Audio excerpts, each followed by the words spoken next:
വെഞ്ഞാറമൂട് കൂട്ടക്കൊലപാതക കേസിൽ ഒടുവിൽ ചില സത്യങ്ങൾ പുറത്തു വരികയാണ്.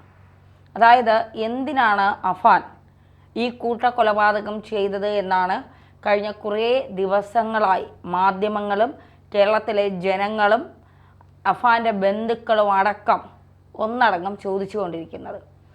ഒരു പക്കാ ക്രിമിനൽ മനോഭാവത്തോടു കൂടിയാണ് അഫാൻ ഈ 5 കൊലപാതകങ്ങളും നടത്തിയത്.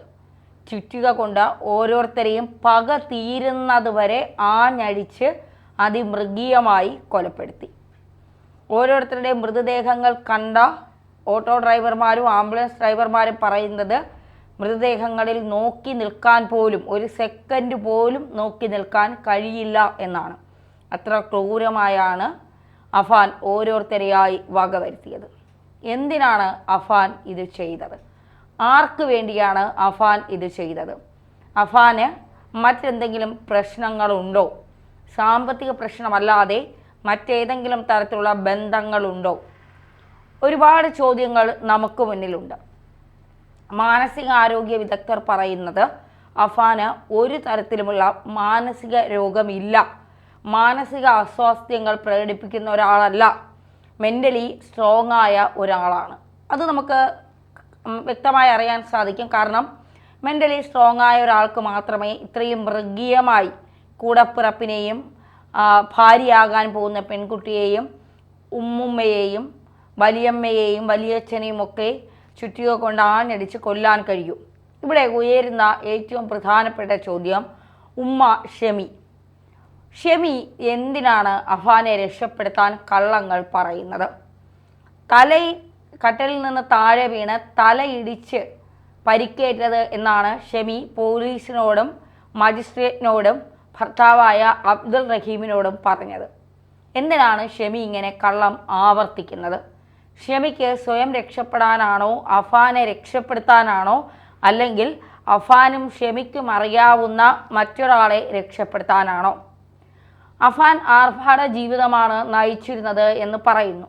1.5 ലക്ഷം രൂപയുടെ ഫോണ്, അത് പൊട്ടിയതിന് ശേഷം 50,000 രൂപയുടെ ഫോണ്, കാറ്, രാത്രികാലങ്ങളിലെ യാത്രകൾ, അങ്ങനെ നിരവധി കാര്യങ്ങൾ അയാൾക്കുണ്ടായിരുന്നു എന്ന് പറയുന്നു. എങ്ങനെ ചിലവാക്കിയാലും ഒരു മനുഷ്യന് 65 ലക്ഷം രൂപ ആ ജീവിത ചിലവുകൾക്ക് ഉപയോഗിക്കാൻ കഴിയുമെന്ന് പറഞ്ഞാൽ നമ്മളൊക്കെ സാധാരണക്കാരായ നമുക്കൊക്കെ അവിശ്വസനീയമായി തോന്നാം.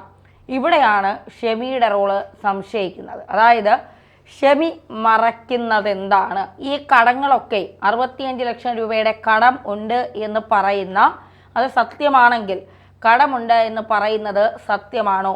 ഭർത്താവായ അബ്ദുൾ റഹീമിനെ ഷെമി ചതിക്കുകയായിരുന്നു. കാരണം അദ്ദേഹം നിരന്തരം വാട്സപ്പ് വഴി കുടുംബവുമായി ബന്ധപ്പെട്ട് സംസാരിക്കുകയൊക്കെ ചെയ്യുമായിരുന്നു. അപ്പോഴൊന്നും ഷെമി തനിക്ക് കടമുണ്ടെന്നോ അർഫാൻ ആർഭാട ജീവിതം നയിക്കുകയാണെന്നോ അർഫാൻ പറഞ്ഞിട്ടൊന്നും കേൾക്കുന്നില്ല എന്നോ ഇതൊന്നും പറയുന്നില്ലായിരുന്നു. ഇടയ്ക്ക് തമാശ പോലെ പറയുമായിരുന്നു, അവന് പ്രാന്തായിക്ക, അവൻ അത് വേണമെന്ന് പറയുന്നു, ഇത് വേണമെന്ന് പറയുന്നു എന്നതുള്ളതല്ലാതെ അത്ര വലിയ ഗൗരവമേറിയ വിഷയങ്ങളായൊന്നും ഷെമി അബ്ദുൾ റഹീമിനെ ഇക്കാര്യങ്ങൾ അറിയിച്ചിരുന്നില്ല എന്നുള്ളതാണ്. അപ്പോൾ ഈ കടങ്ങളൊക്കെ വരുത്തി വെച്ചത് ഷെമിയാണോ?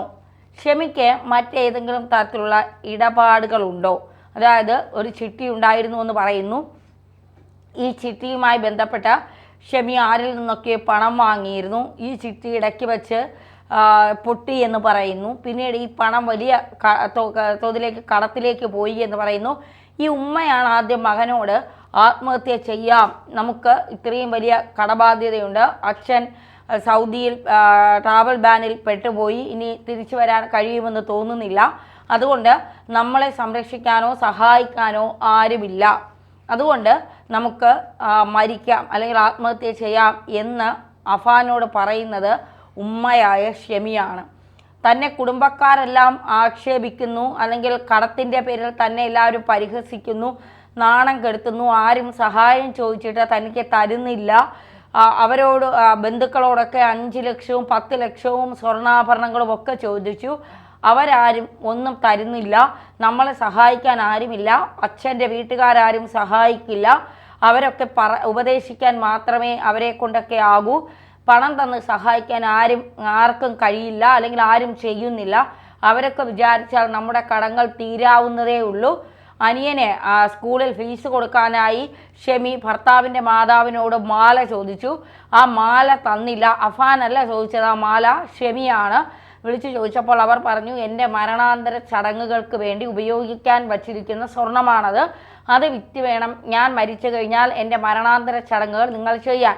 അതുകൊണ്ട് നിങ്ങൾക്ക് തരാനുള്ളതിൻ്റെ ഏറ്റവും മാക്സിമം ഞാൻ തന്നു. ഇനി എൻ്റെ കയ്യിൽ ഒന്നുമില്ല, അതുകൊണ്ട് ഞാൻ തരില്ല എന്ന് പറയുന്നു.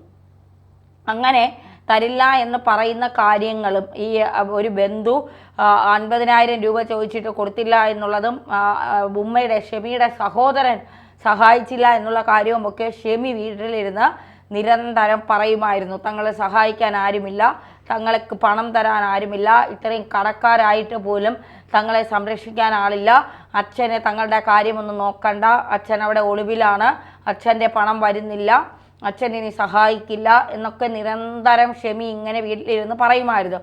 ഇത് കേൾക്കുന്ന അഫാൻ എല്ലാവരോടും വല്ലാത്തൊരു പക ഉടലെടുത്തു. മാത്രമല്ല രാത്രി കാലങ്ങളിലുള്ള അഫാൻ്റെ യാത്രകൾ ഒരുപക്ഷെ ഈ പക മൂലം ഓരോരുത്തരെയായി വകവരുത്തിയിട്ട് അതും എൻ്റെ പക ഏറ്റവും അവസാനത്തെ രീതിയിൽ വരെ അവരോട് തീർക്കണം എന്നുള്ള ലക്ഷ്യം ഇയാൾക്കുണ്ടായിരുന്നു. അതിനിടയ്ക്കാണ് ഇയാൾ ചില സുഹൃത്ത് വലയങ്ങളിൽ പെടുന്നത്. ഇപ്പോൾ ഒരു മുതിർന്ന പോലീസ് ഉദ്യോഗസ്ഥൻ, റിട്ടയർഡായ ഒരു പോലീസ് ഉദ്യോഗസ്ഥൻ പറയുന്നത് 8 വർഷത്തെ ഇയാളുടെ ഫോണിൻ്റെ ഡീറ്റെയിൽസ് പരിശോധിക്കണം, ഇയാളുടെ സെർച്ച് ഹിസ്റ്ററി പരിശോധിക്കണം എന്നൊക്കെയാണ്.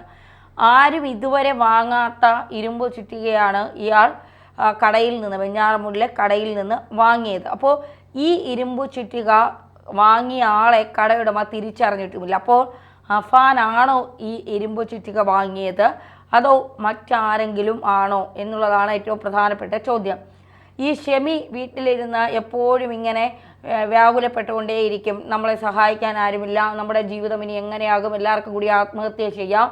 ഇടയ്ക്ക് ഫർസാനയുടെ പേരും പറയുമായിരുന്നു. ഫർസാനയുമായി നീ പ്രണയത്തിലായതിനു ശേഷമാണ് നമുക്ക് ഇത്രയും ബാധ്യതകൾ വന്നത്, കടം വന്നത് എന്നൊക്കെ പറഞ്ഞുകൊണ്ട് ഇടയ്ക്കിടയ്ക്ക് ഫർസാനയുടെ പേരും ഇതിലേക്ക് എടുത്തിടുമായിരുന്നു. അപ്പോൾ ഇയാളുടെ മനസ്സിൽ വല്ലാത്തൊരു പക ആയി. ഇയാൾ ഒരു പരിശീലനം എവിടെ നിന്നോ കിട്ടി ആ വഴിക്ക് സഞ്ചരിക്കുന്ന ആളായിരുന്നു. കടം തീർക്കാൻ ഇയാൾ എന്തും ചെയ്യാൻ മടിയില്ലാത്ത ഒരാളായി മാറുന്ന സമയം കൂടിയായിരുന്നു അത്. ആ സമയത്താണ് ഫർസാനയുടെ പേര് കൂടി ഇടയ്ക്കിടയ്ക്ക് ഷെമി പറയുന്നത്. അങ്ങനെ പറയുന്ന സാഹചര്യത്തിൽ സ്വാഭാവികമായും ഇയാളുടെ മനസ്സിൽ പക കൂടിക്കൂടി വന്നു. അതായത് ഫർസാനെ കണ്ടതിന് ശേഷമാണ് തനിക്ക് ഇത്തരത്തിൽ ഈ കടബാധ്യതകളൊക്കെ കൂടിയത്. അനിയൻ പണം ചോദിക്കുന്നു, ഇല്ല കഷ്ടപ്പാടുകളൊന്നും അവൻ അറിയില്ല എന്ന് ഉമ്മ എപ്പോഴും പറയുകയാണ്. ഉമ്മുമ്മയെക്കുറിച്ച് ഉമ്മ പരാതിപ്പെടുന്നു, വലിയപ്പായെയും വലിയുമ്മായെയും കുറിച്ച് ഉമ്മ പരാതിപ്പെടുന്നു, ബന്ധുക്കളെക്കുറിച്ച് ഉമ്മ പരാതിപ്പെടുന്നു. ഉമ്മ പരാതിപ്പെട്ട എല്ലാ പേരെയുമാണ് അഫാൻ ഇല്ലാതാക്കിയത്. ഉമ്മ പരാതിപ്പെട്ട 3 പേരെ ഇല്ലാതാക്കാൻ ഇളയ അനിയനെ കൊന്നതിൻ്റെ ക്ഷീണത്തിൽ അയാൾക്ക് കഴിഞ്ഞില്ല എന്നുള്ളതാണ് യാഥാർത്ഥ്യം. അപ്പോൾ അഫാൻ എല്ലാം ചെയ്തത് ഉമ്മയ്ക്ക് വേണ്ടിയാണ് എന്ന് പറയാതിരിക്കാൻ കഴിയില്ല.